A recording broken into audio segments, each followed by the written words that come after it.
नमस्कार, KP news 24/7 में आपका स्वागत है। मैं हूं आयुषी विजयवर्गीय आपके साथ। तो चलिए खबरों के सफर की शुरुआत करते हैं और सबसे पहले एक नजर हेडलाइंस पर। आजाद हिंद फौज का स्थापना दिवस। नारंजा सहकारी चीनी फैक्ट्री इमामपुर में गन्ना पेराई सत्र 2023-24 की शुरुआत। मैसूरू महल में आयुध पूजा आयोजित की गई। सिद्धरामैया ने विजयादशमी पर कर्नाटक के लोगों को बधाई दी। 4 नए हाथी और सुग्रीव दशहरा जम्मू सवारी जुलूस से बाहर हो गए।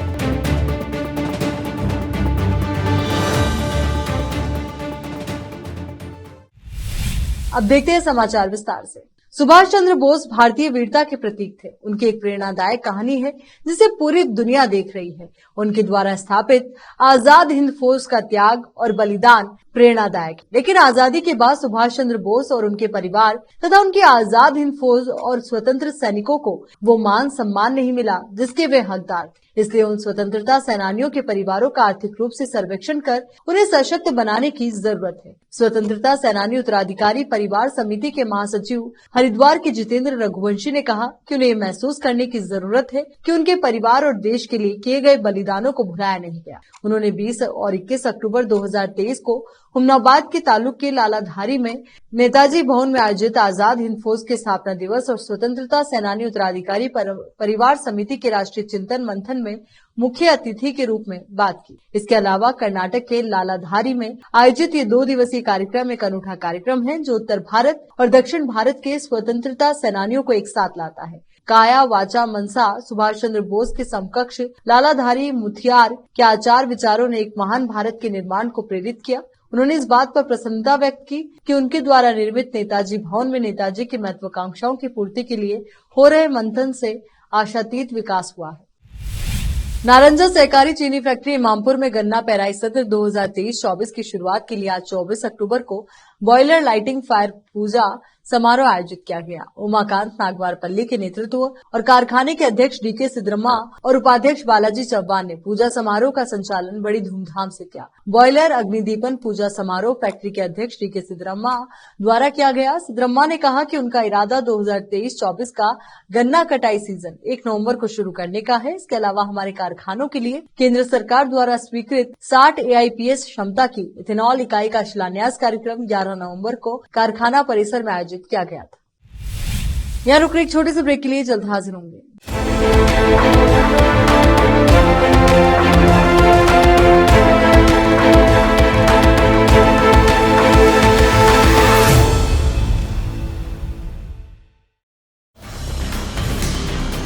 हिंदुस्तान के हर कोने में हम हैं मौजूद। 24 घंटे हालात पर गहरी नजर,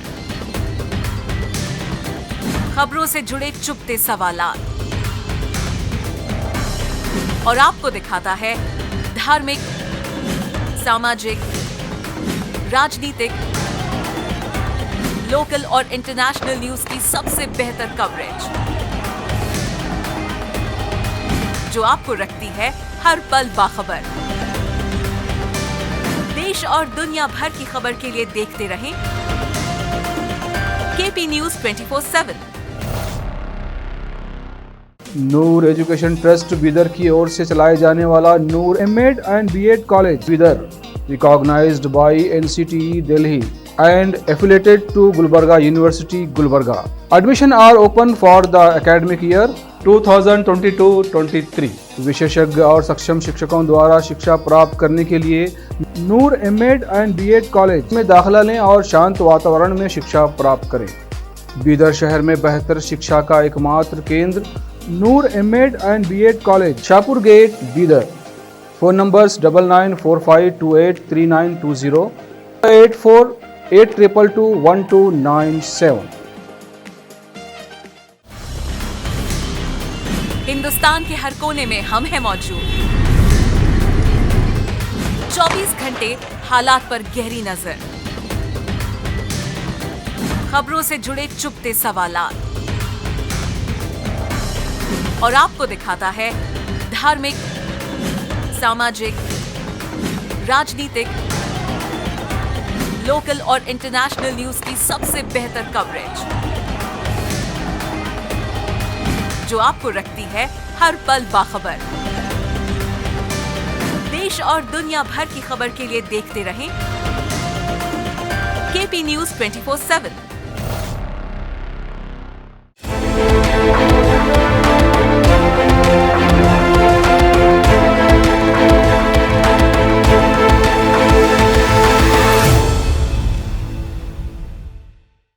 ब्रेक के बाद एक बार फिर से आपका स्वागत है। मुख्यमंत्री सिद्धरामैया ने एयर शो में भाग लेने वाली टीम को स्मृति चिन्ह भेंट कर बधाई दी। प्रसिद्ध दशहरा जंबू सवारी से पहले पूर्व मैसूरू शाही परिवार के वंशज यदुवीर कृष्णदत्त चामराजा वोडेयार ने सोमवार को महल के कल्याण मंडप में अपने निजी हथियारों के लिए आयुध पूजा का आयोजन किया। इससे पहले सुबह में हथियारों को श्री कोडी सोमेश्वर मंदिर के पास साफ किया गया और फिर कल्याण मंडप में लाया गया। यदुवीर ने दोपहर 12:20 से 12:45 तक शुभ लग्न के दौरान पारंपरिक पूजा अनुष्ठान किया। शाही परिवार द्वारा इस्तेमाल की जाने वाली निजी लग्जरी कारों के साथ साथ महल की गायें, घोड़े और हाथी भी पूजा का हिस्सा थे। शाम को निजी दरबार के बाद यदुवीर ने वाणी विलास देव के मंदिर का दौरा किया। उसके बाद उन्होंने अम्बा विलास दत्त पूजा की और अमला देवी के दर्शन किए। इसके साथ ही नवमी पूजन कार्यक्रम संपन्न हो गया। मैसूर दशहरा के तहत 4 साल बाद आयोजित एयर शो में सूर्य किरण विमानों के प्रदर्शन ने दर्शकों को रोमांचित कर दिया। कोयम्बटूर के सलूर एयरफील्ड से I-9 सूर्य किरण विमानों के प्रदर्शन ने दर्शकों को आश्चर्यचकित कर दिया। विमान ने कई तरह के युद्धाभ्यास किए, जिनमें डायमंड फॉर्मेशन, वी फॉर्मेशन और 360 डिग्री हवाई कलाबाजी का प्रदर्शन शामिल था, जिसमें सभी 9 विमान हवा में चक्कर लगा रहे थे।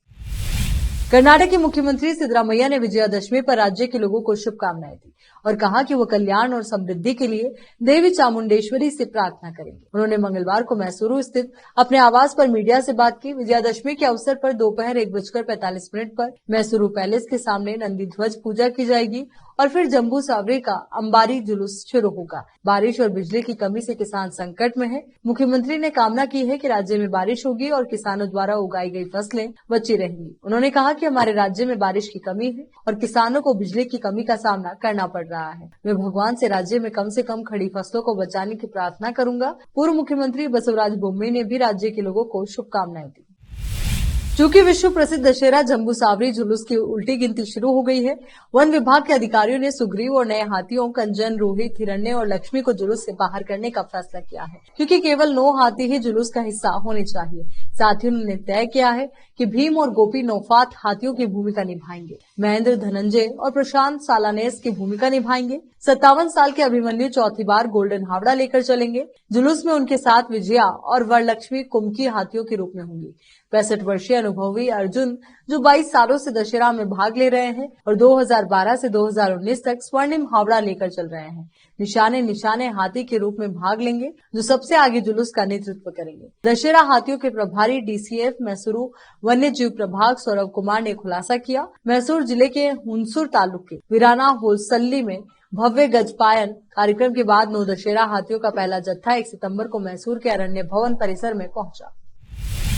यहाँ रुक रहे एक और छोटे से ब्रेक के लिए फौरन लौटेंगे।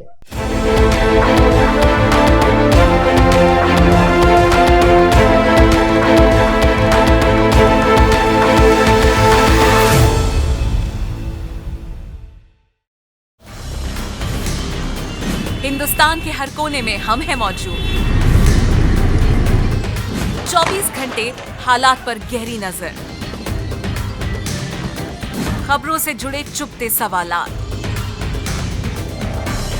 और आपको दिखाता है धार्मिक, सामाजिक, राजनीतिक, लोकल और इंटरनेशनल न्यूज की सबसे बेहतर कवरेज,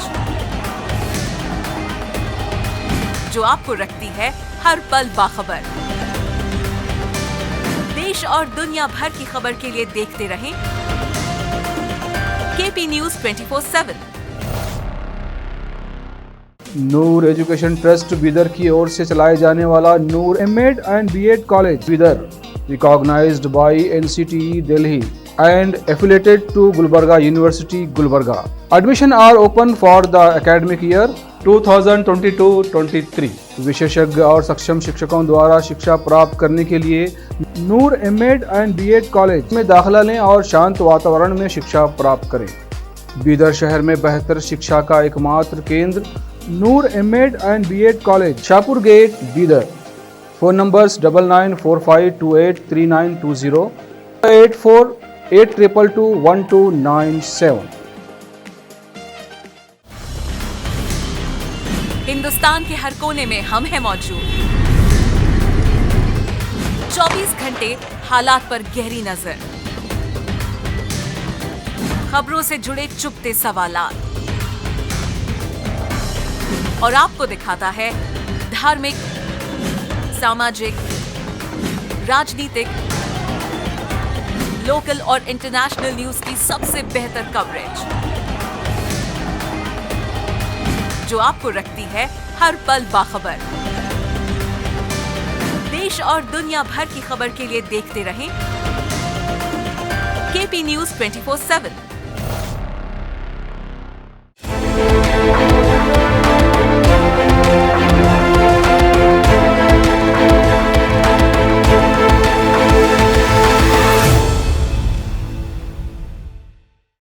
ब्रेक के बाद बढ़ते आगे।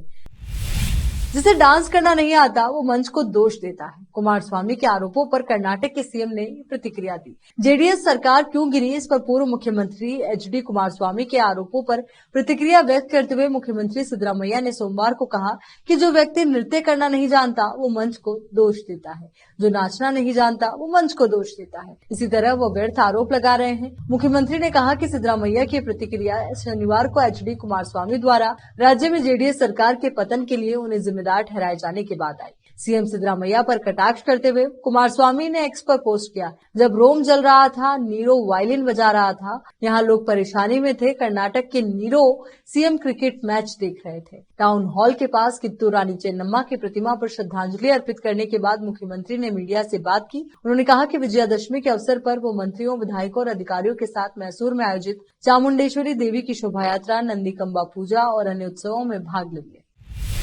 उप मुख्यमंत्री डीके शिवकुमार ने रामनगर जिले की स्थिति के संबंध में एक महत्वपूर्ण घोषणा करते हुए कहा कि जिले का अस्तित्व समाप्त हो जाएगा और वहां रहने वाले सभी लोगों को बेंगलुरु जिले का हिस्सा माना जाएगा। कनकपुरा तालुक के शिवनहल्ली गांव में वीरभद्र स्वामी मंदिर कार्यक्रम में सभा को संबोधित करते हुए उन्होंने कहा कि अतीत में किसी ने व्यक्तिगत और राजनीतिक लाभ के लिए रामनगर जिले का निर्माण किया था। डीसीएम ने पूर्व मुख्यमंत्री एचडी कुमारस्वामी की आलोचना की, परोक्ष रूप से इसका नाम बदलकर बेंगलुरु जिला करने की अपनी मंशा पर जोर दिया। शिवकुमार ने किसानों से अपनी जमीन न बेचने का आग्रह किया। उन्होंने इस बात पर प्रकाश डाला कि भूमि के मूल्य बढ़ रहे हैं, खासकर उन क्षेत्रों में जो जल्दी बेंगलुरु जिले में एकीकृत हो जाएंगे।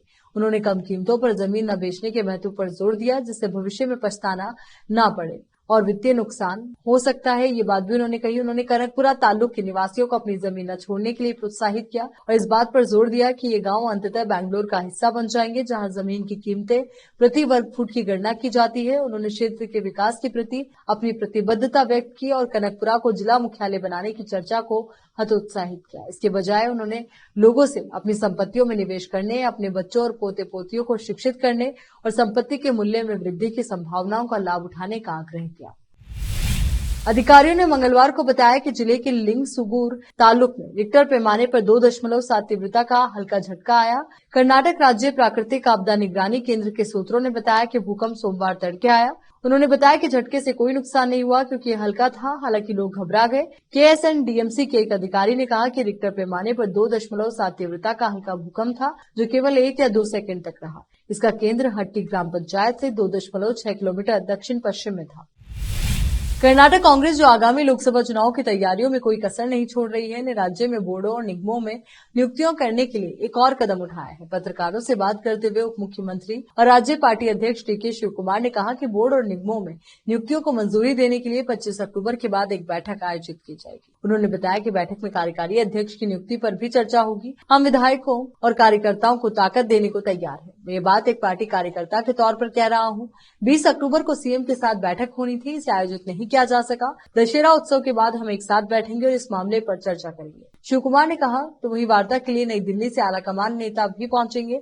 हमारे राज्य प्रभारी और एआईसीसी महासचिव राजस्थान और अन्य राज्यों के लिए टिकट वितरण में व्यस्त है। चलिए एक बार फिर से नजर डालते हैं हेडलाइंस पर। आजाद हिंद फौज का स्थापना दिवस। नारंजा सहकारी चीनी फैक्ट्री इमामपुर में गन्ना पेराई सत्र 2023-24 की शुरुआत। मैसूरू महल में आयुध पूजा आयोजित की गई। सिद्धरामैया ने विजयादशमी पर कर्नाटक के लोगों को बधाई दी। 4 नए हाथी और सुग्रीव दशहरा जम्मू सवारी जुलूस से बाहर हो गए।